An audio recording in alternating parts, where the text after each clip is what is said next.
And now the hot seat. And here's your host, Melva Williams. Welcome to the hot seat with Melva Williams.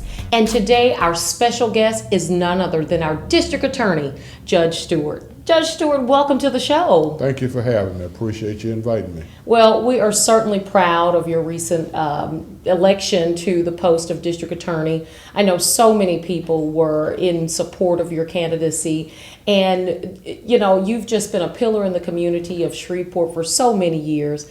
But, you know, I'm not sure if a lot of people know, you know, your background. So tell us a little bit about who District Attorney Stewart is. Well, I was born and raised in Lakeside, attended the public schools of Caddo Parish, graduated in '73 from C.E. Byrd High School. I have a BA in political science from the University of New Orleans, Juris Doctorate from Loyola School of Law.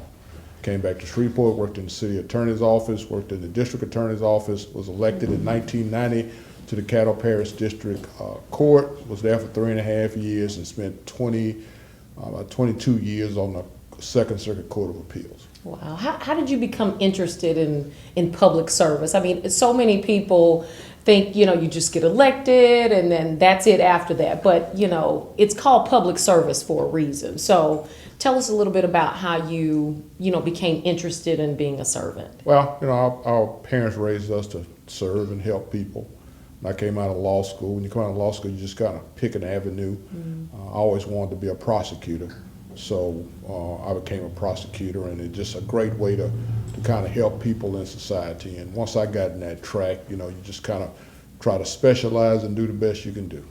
Right. Well, I understand recently that there was a check that was sent to local law agencies. Can you expound upon that and kind of give our viewers a inside view about what happened with that? Well, what happens over the course of investigations, law enforcement also sometimes stop people who commit certain types of crimes. And what we try to do is what we call asset forfeiture. Is that if it's a drug-related crime or some other kind of crime and there's an asset, we forfeit it, try to turn it into cash, and then invest that back in the community. So recently we've given checks to the state police, the Shreveport Police Department, the Caddo Parish Sheriff's Office, the Bossier Sheriff and Police Department. We've given more than $150,000 this year to the Shreveport Police Department themselves. So we're trying to move these cases as fast as we can, turn this around, get the money back to the law enforcement agencies so they can use it. So, and I'm not sure if you can, expound upon this any more than you've done, but once they get those monies, what, typically do they use them for? They put them back into investigation.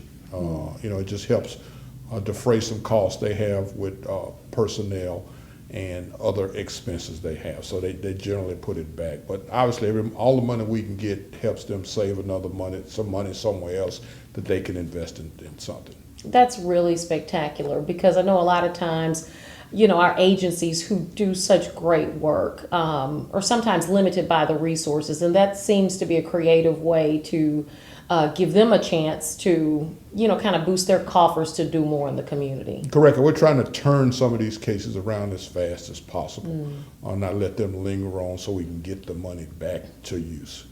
Well, as DA for, how long have you been DA? Since December 1st. Since December, so we're still on the countdown right. of, kind of a new getting in and getting started. What's been some of maybe the biggest challenges that you've experienced since being DA? Well, what we've tried to do is identify those areas with the most needs, and so that's the biggest challenge is evaluating the cases. If you go in, you try to evaluate, clean up, and then move forward. We really found that women and children were victimized a lot, and so we wanted to get those cases and bring them up and get them in the courts. That's been the biggest challenge. And is that through sex trafficking or just abuse, or? Oh, it's through abuse, molestation, rape, protective orders. It's just a wide range, and they tend to be the victims of these crimes, and they're the most innocent.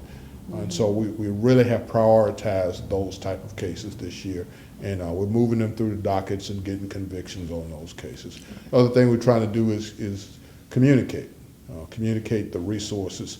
For instance, we put the billboards up, and I was told today that protective orders have tripled, requests for protective orders have tripled since we put the billboards Wow. up. So hopefully we had something to do with that. And it gives women and children somewhere to go to try to protect themselves from abuse. And I was going to ask you, I've seen the billboards and many people have. Maybe explain to some of our viewers who have not seen those billboards around town what the message is. Well, the message just gives basic information, numbers you can call if you need a protective order, if you want to report child abuse, if you need child support. Just gives that information. A person can call those numbers and immediately get some type of service. We opened up the Skylar Marvin started the Family Justice System Center over in Bossier City that covers Caddo and some other parishes. And so we have that number for women who are abused. They need somewhere to reach out. They can call that number and they can immediately get serviced.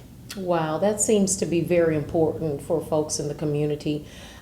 Is there a website as well that folks can yes. go to and visit? We have caddoda.com, CADDODA.com. And our viewers can go there and see our services that you Correct. offer and how they can get involved with reporting. And incidences. I must say that the billboards were donated. We're not paying public Wow. money for. They were donated. You'll see El Dorado Casino on the bottom of them, and they were gracious enough to provide this service to the community. Wow, that's even more responsible with the funds that taxpayers Correct. Pay to receive services and through your office. So that's a wonderful way to use the funds Right. to especially get things donated from our partners in the community. Well, and that's one of the things we're reaching out. A lot of people want to help, and so we're reaching out and we're trying to give them a means to help that's most effective to the community. Wow, that's great. Well, I understand that, with back to school starting, your office has done a backpack giveaway. Well, no, we worked with Bishop Brandon and some other people to kind of highlight their backpack giveaway. So we worked on that, and that was, I always love the backpack giveaway because kids are so excited. We want them to start off the school year with excitement and help those kids whose parents just can't get them something, and we want them to go in the class with what everybody else has and not feel like they're lesser or something, so they can start off excited and start the educational process. Wow. So this was a partnership with Bishop Brandon and his church, Praise Temple. Correct. How have you partnered or envisioned the DA's office partnering in the future with other maybe church affiliated or other agencies to do more? Well, we have our basic job, which is prosecuting cases. But in order to do the other things we need to do, we have to partner because we don't have the funds to do it, but we can get it done. For instance, we have a new truancy program that Willis Knighton is funding, that we're working with the Volunteers of Youth Justice. And what we're doing now is we believe kids ought to be in school. Right. And we believe when it's kids K through 5, it's the parents' job to get them in school. And so legally they have to be in school. So instead of emphasizing prosecuting the parents on the back end, on the front end, we identify those kids who are not coming to school. Willis Knighton gave more than $400,000 to fund the program for 2 years. Volunteers to Youth Justice has a group of workers who communicate with the school. They get the children who are not there. They call the parents to identify them and try to find out why they're not in school. Wow. Once you find out, why, then they work with the parents. Sometimes it's wraparound services. Sometimes they have mental health problems. Sometimes they don't have uniforms. Sometimes there are a lot of different reasons why they don't come to school. So we try to work with them on the front end. If they can't get in touch with the students, then my office comes up on board. We have an investigator assigned to that program, and then we work also with the marshal's office, the sheriff's office, and the police office. We're going to start knocking on doors. We're going to find out where these kids are. We're going to find out why you don't have your kids in school. And if you don't, then you don't want to cooperate, then we will prosecute you. So it's just an effective way that we found to get kids in school. And it works. It does. And I think it shows the outreach that you guys are Correct. doing with, keeping kids safe and keeping kids in school and where they need to be. And I tell you what, you stay in the hot seat with me. All right. And we're going to go to a break, and we'll be right back with the hot seat with Melva Williams with District Attorney Judge Stewart. Stay with us. Coming up next on the hot seat, Well, Caddo that's DA why James I Stewart come talks on about the changes phone. to the diversity program. Look at We'll this be right back with alternatives more hot seat with to Melva Williams. The G is for gifted.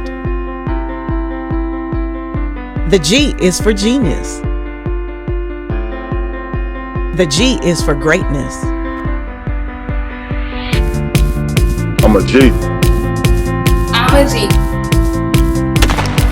I'm a G. I'm a G. Come to Grambling State University, where everybody is somebody, and be a G. Like us and share us on social media. On Facebook at The Hot Seat with Melva Williams. On Twitter at The Hot Seat Show 1. Since 1985, J&S Electronics has served the architects with superior electronics from transistors, resistors, and fuses. We carry HDMI cables and a wide selection of AV cables and connectors. We also have a large supply of batteries and tools to handle your projects. Need Cat 6 or CCTV systems? Call us at 318-631-8675 or come see us today at 6437 Greenwood Road. Hi, I'm Melva Williams from The Hot Seat with Melva Williams. Join me in The Hot Seat as we talk about politics, what's going on in the city of Shreveport, and all sorts of fabulous and interesting things. I know you don't want to miss it. The Hot Seat with Melva Williams. Friday mornings on the V45. This segment of The Hot Seat is sponsored by iKoala Radio. It's just music, baby. Welcome back to the Hot Seat with Melva Williams. And I am here with District Attorney Stewart. We really appreciate you being here in the hot seat. And we talked a little bit about some of the things that you've been doing in the District Attorney's office since you've been in office for such a short period of time. But I wanted to talk a little bit about some changes to the diversion program that have happened recently. Can you tell our viewers what that means to them and some of the changes that you can share? Well, nationwide, there's a criminal reform movement, and one of the things that you look at is alternatives to incarceration. As you know, a lot of people get arrested on nonviolent crimes. They end up in the system. They end up with a criminal record. It's very difficult for them to find gainful employment with a record. Diversion programs are designed to, quote, divert them out of the system, but still try to deal with whatever issues they may have so that when they don't come back. And so what we've done is kind of ramp up the diversion system that they have. We've looked at East Baton Rouge Parish, which is Baton Rouge, Jefferson Parish, and some other parishes to see what they were doing. And so we've identified, for instance, possession of marijuana, some possession of cocaine, DWIs, to a certain extent, in some programs where we take people, first offenders, no prior records, we bring them in, we sign them up for the diversion program, and then we send them out to providers to deal with substance abuse problems and those type of problems, anger management, anything they need.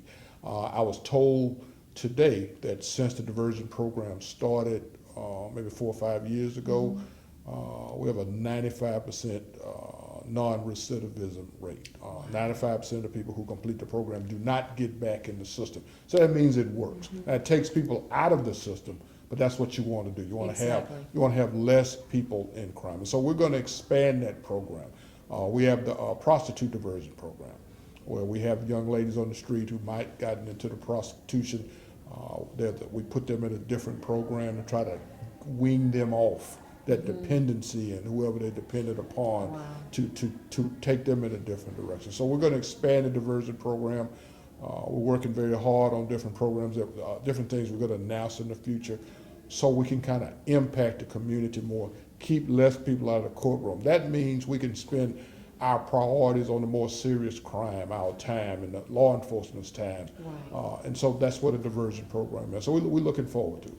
That sounds spectacular because it does just what you said. It gets people, out of the system. Correct. and into opportunities where they can better themselves instead of just going into the criminal justice system. Correct, and it's a direct result of just a lot of hard work on people because we have to monitor the people, we have to keep up with the people, we have to make sure they're going through their program. So it takes a lot of work in the diversion program, but the end result is great. We're also going to do a juvenile diversion program. Wow, what does that entail? Well, we're going to take young people. In 2018, the age they'll add 17 years old to juvenile. So we're going to take those, try to help them on the front end, try to keep them out of the system, because we keep them out of the juvenile system, we can keep them out of the adult system. So we're working on that right now.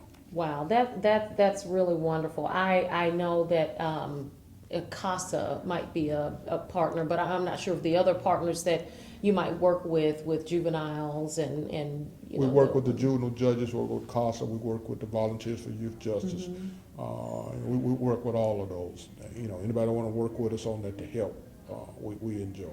Wow, that's great. So tell us a little bit about, you know, some of the new things that we can envision coming forward for the DA's office. I know sometimes you come in and you have to kind of hit the ground running, and I imagine that you did that, but what are some of the things that we can see that would be a different face for the DA's office? Well, we're working on some things with LSU Shreveport that I can't really announce right now, but we're working on some things with LSU Shreveport. Then we're going to reach out to Southern. We're working with some things with some local churches, some other nonprofit groups to try to identify areas that they can help support us and deal with different issues that we have. We've even reached out to Harvard. We've been in contact with Harvard, and they're working with us. Wow. And we've had some telephone conferences, and they're reaching out, looking at different programs that we can work. We're going to come up with some type of, I don't want to call it a boot camp, but some type of program to reach out to young people. Sure.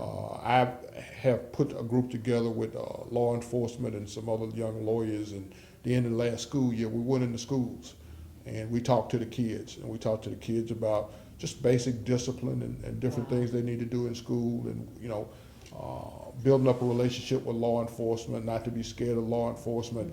They're your friends, and how to report little things, and if somebody's touching you or doing anything, what young people can do to kind of help themselves. And that's been very exciting because we've gotten a great response from the young people in the schools. So we're going to pick that up in a few weeks and get back into the schools. And that seems to just kind of go into the theme of the decade with, you know, so many issues between police and citizens. So it appears that programs like that, where you go into the schools, really give the students an opportunity to get to know law enforcement and get to know law enforcement officials. Correct. So have you seen any, you know, benefit, you know, in some of the changes in the student behavior by participating in those programs? We got good response from the principals and people at the schools. They said the kids really were excited about it. And a lot of them, they see law enforcement in a different view. And they see them in a friendly view and not a confrontational view, and they're not skewed by what they see on TV. Kids are pretty smart, and they pick up on things. And so it's just learn to trust them, and it also helps law enforcement to have a relationship with the young kids. So it's pretty good. I think it's having a slow and gradual change, because you got to develop that relationship. Sure. And I think the DA's office is doing a great job by going into the schools. What are the community programs that you guys are doing or partnering with, you know, agencies to go out into the community? Well, I have a group of assistants who are working with the Providence House, and they're taking donations, and they go to the Providence House and they'll serve a meal. In the past, we've worked with the food bank. And so they're kind of identifying areas. I'll see an email floating around. Somebody says, well, you know, I want to do this, and who all want to help me. This Friday, we'll be talking about helping the victims of DA's offices in South Louisiana who were victims of the flood. So we have a lot of people who volunteer time over and above what they're doing at work to reach out and help. That seems to be really unique to this office, you know, getting out in the community. I've seen a lot of your agents and officials, you know, really getting out and making a concerted effort to be a part of making Shreveport great. Well, you can't always take, you got to give. You know, and that's when I was in the DA's office in the dark ages, as I say. You know, that's one of the things that we pride ourselves on, giving back to the community, working in the community. And it gives you a good feeling, and it knows that you're performing. I mean, we're public servants. We don't, you know, police serve and protect. You know, we serve and prosecute, but the line is that we serve. Right. And I think people see your office as the end result. You know, you get here and it's a bad thing once you have to go visit the DA's office. but I think it gives citizens the opportunity to kind of get to know processes. Have you all considered doing anything like that? Just educating people on legal processes. We have, and we have a website, and we're on Facebook and Twitter, which is kind of new for me. But we do things to educate the public on how we do things, why we're doing it, so they'll understand how our office works. I mean, and what we try to keep people, don't come see us. Don't want to see you. We don't need you, but we want people to understand. And we work a lot. One of the biggest programs we have is Victims Assistance Program. Okay. And that's a big part of my office. And we have a group of women who work with victims of crimes on a day-to-day basis, giving them support and helping them through the system so they can understand what's going on. Wow, that's wonderful. I really appreciate you being here. I want you to stay a little while longer. I have a couple of more questions for you in the hot seat. All right. I appreciate it, you being here, and this has been great. I don't want you to go away. We'll be right back with the hot seat with Melva Williams. And later, Caddo DA James Stewart talks about community outreach and other programs. We'll be right back with more Hot Seat with Melva Williams. The G is for gifted. The G is for genius. The G is for greatness. I'm a G. I'm a G. I'm a G. I'm a G.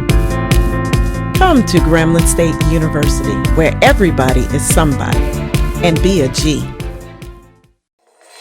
Since 1985, JNS Electronics has served the architects with superior electronics from transistors, resistors, and fuses. We carry HDMI cables and a wide selection of AV cables and connectors. We also have a large supply of batteries and tools to handle your projects. Need Cat 6 or CCTV systems? Call us at 318-631-8675 or come see us today at 6437 Greenwood Road.